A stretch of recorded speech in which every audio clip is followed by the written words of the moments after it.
Since before the 19th century, textiles have had an unbreakable bond with the concept of femininity and class. Combining traditional and contemporary forms of art, I discuss how textiles are historical records of women's struggle towards the American dream.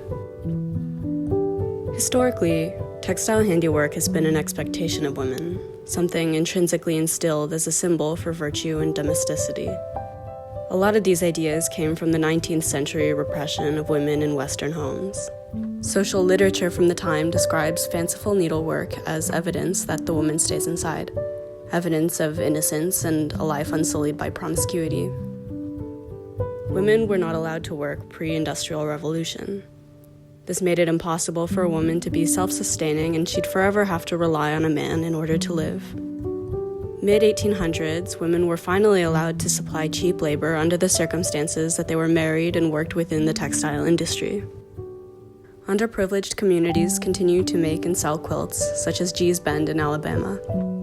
The names of quilters were originally erased from their work, being dismissed as practical work and not artistic. Only now are we finally recognizing that quilts are and have always been art, regardless of who made it or for what purpose. The history of embroidery in America has significant ties to women's rights and social class. Young, rich, white girls were given abbreviated educations in colonial America, always under the condition that they also learn embroidery, music, dance, etc. Fanciful embroidery was an example of a woman's social class. If a woman made and wore beautiful, intricate embroidery, it was evident that the man of the household made enough that she needn't work. None of this knowledge would be known without the preservation of these artifacts.